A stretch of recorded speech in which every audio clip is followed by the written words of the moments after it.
کہ تم کتنے خوش قسمت ہو کہ تم ایک آزاد ملک میں پیدا ہوئے. ہمیشہ ماں باپ نے مجھے یہ بتایا. اور مجھے بدقسمتی سے ہمارا جو راستہ ملک کا، ایک ہمارا بہت عظیم قائد اعظم ہمارے لیڈر تھے، میں ہمیشہ کہتا ہوں کہ غلام ہندوستان میں ایک آزاد ذہن تھا قائد اعظم، لیکن جو ہمارا جو ملک کا جو راستہ تھا ایک خوددار قوم بننے کا، بدقسمتی سے ایسی ملک میں لیڈرشپ آئی جنہوں نے دوسروں کے سامنے ہاتھ بھی پھیلا دیے. کبھی یہی نہیں سوچا کہ ہماری اپنی طاقت کیا ہے، کبھی کوشش نہیں کی اپنے پیر پہ کھڑے ہونے کی. جب بھی ایک آدمی، ایک انسان اللہ نے ہمیں بنایا ایسا ہے کہ جب ہم اپنے کوئی وساکیاں پکڑ لیتے ہیں یا کسی کے اوپر ڈپینڈ کرتے ہیں تو ہم اپنی طاقت نہیں پہچانتے. مولانا رومی نے ایک دفعہ کہا کہ جب تمہیں اللہ نے پر دیے ہیں چونٹیوں کی طرح زمین پہ کیوں رینگ رہے ہو؟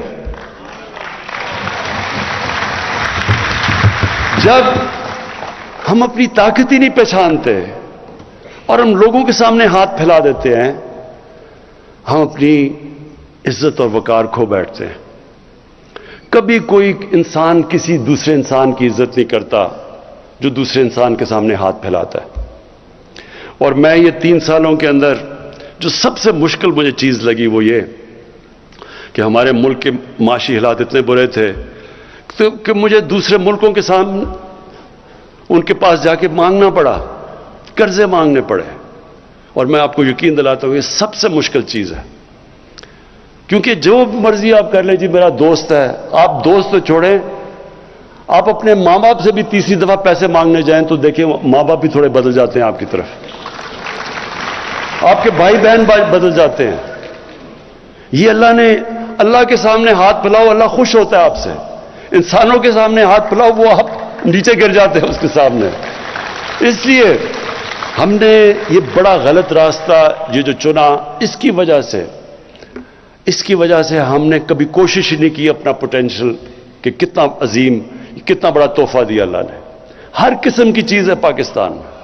میں آپ کو یہ بتا دوں، جس شعبے میں ہم ایگریکلچر پہ، اپنی زراعت پہ زور ڈالیں گے اس پہ پاکستان اٹھ سکتا ہے. اس کے اوپر بھی کبھی توجہ نہیں دی.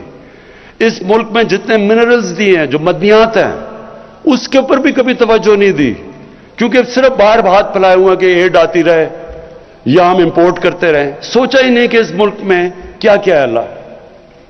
جو ٹورزم ہے، میں آپ کو صرف بتاؤں کیونکہ میں دنیا میں پھرا ہوں، ٹورزم میں صرف پاکستان اتنا پیسہ بنا سکتا ہے کہ اپنے قرضے اتار سکتا ہے، صرف ٹورزم پہ.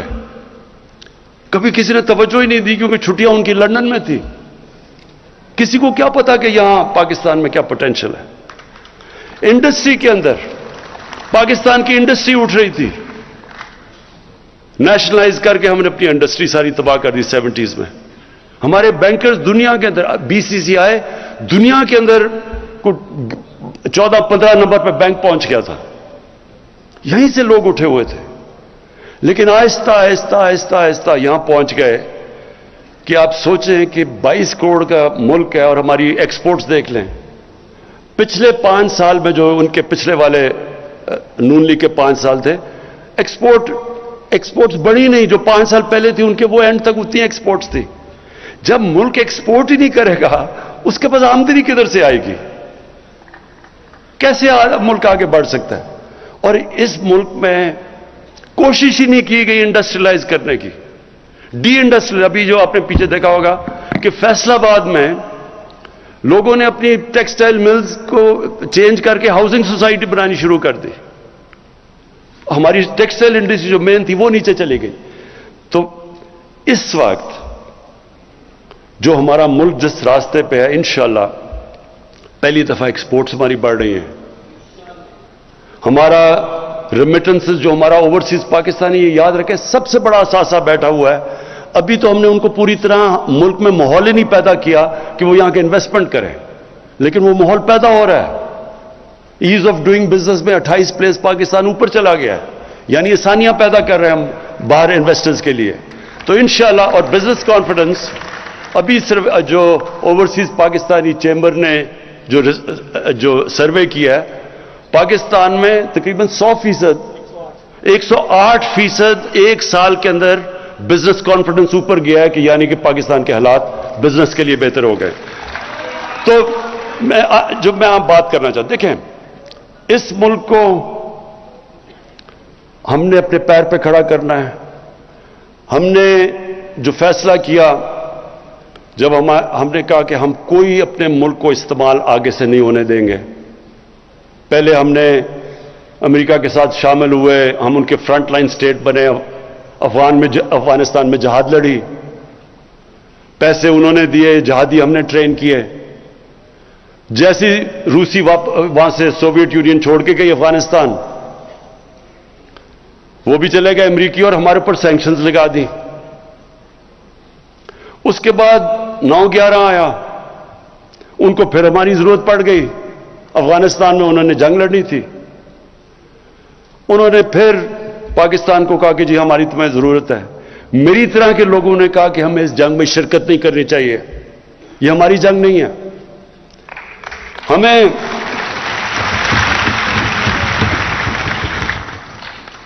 تو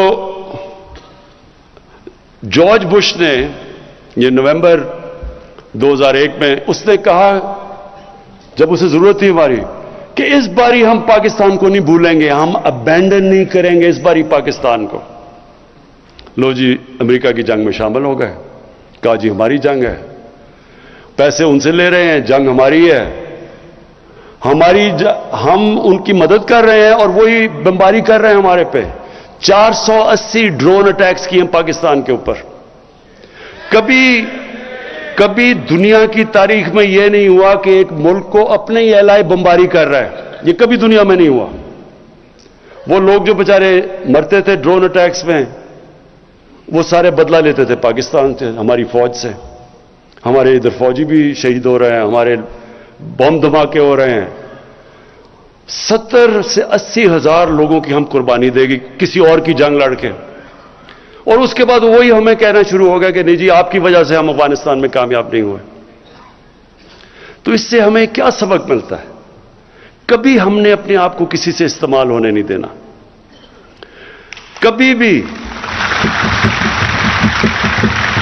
کبھی ہم نے اپنے لوگوں کو اس طرح نہیں ہم نے قربان ہونے دینا کسی اور کے لیے، کیونکہ انہوں نے تو کچھ نہیں اپریشیٹ کیا۔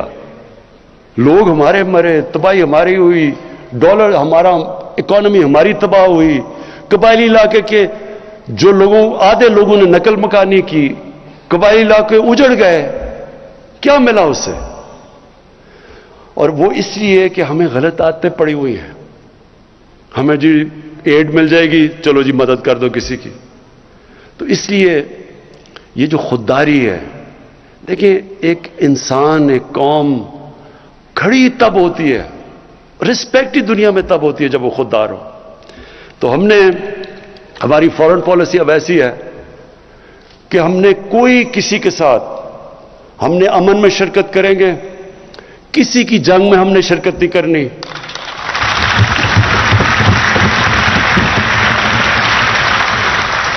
اور افغانستان کے اوپر میں آخری بات کر دوں کہ جو افغانستان میں ہوا، جس طرح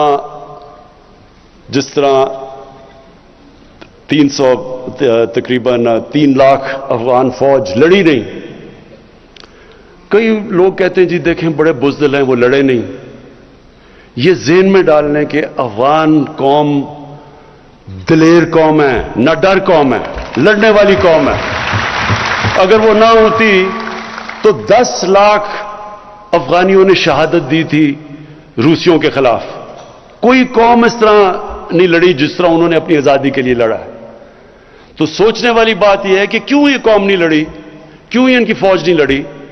تھوڑے طالبان تو 70,000 تھے، 3 لاکھ یہ کی فوج تھی، ایئر فورس ان کے ساتھ، جدید ہتھیار ان کے پاس، ٹینکس ان کے پاس، کیوں نہیں لڑی؟ اور اسی کے اندر پتہ ہے کہ کیوں طالبان جیتے۔ وہ کیوں نہیں لڑے؟ وہ اس لیے نہیں لڑے کہ کرپٹ گورنمنٹ کے لیے، جو ایک کرپٹ گورنمنٹ ہے اس کے لیے کوئی نہیں لڑتا۔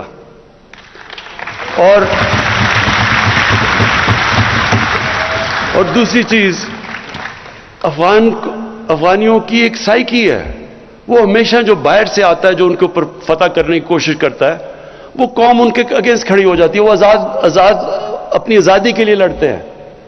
تو وہ کبھی بھی کسی ایک گورنمنٹ جو باہر سے امریکی اس کو بیک کر رہے ہیں، انہوں نے اس کے لیے نہیں لڑنا تھا.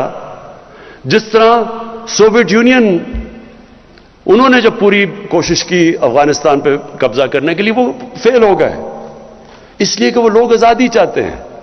اور اب جو حالات ہیں افغانستان میں، ہماری پوری کوشش ہونی چاہیے، اور میں دنیا کی کمیونٹی کو کہتا ہوں، پوری کوشش ہونی چاہیے کہ افغانستان کی اس وقت ان کی گورنمنٹ کی مدد کریں. جو طالبان ہیں، انہوں نے کیا چیزیں کہی ہیں؟ انہوں نے کہا کہ ہم سب کو شامل کریں گے. یہ بڑی زبردست چیز ہے. یہی تو چاہ رہے تھے دعا کے اندر جو ٹاکس تھی، اس میں کیا چاہ رہے تھے طالبان سے؟ کہ انکلوسو گورنمنٹ ہو. وہ مان گئے ہیں. ہیومن رائٹس ہے، وہ کہتے ہیں ہاں ہیومن رائٹس.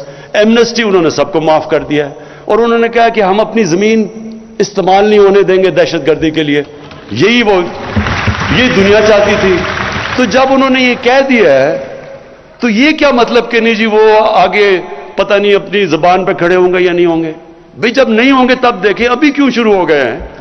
ابھی تو آپ کریں ان کی مدد تاکہ وہ افغانستان میں امن ہو. سب سے زیادہ دنیا کو کیا کرنا چاہیے؟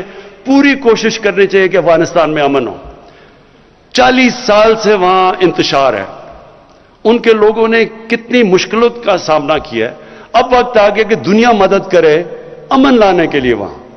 اور وہ کوشش کرے. اگر طالبان کوشش کر رہے ہیں سب کو شامل کر کے وہ امن کی بات کر رہے ہیں، تو ان کی مدد کریں.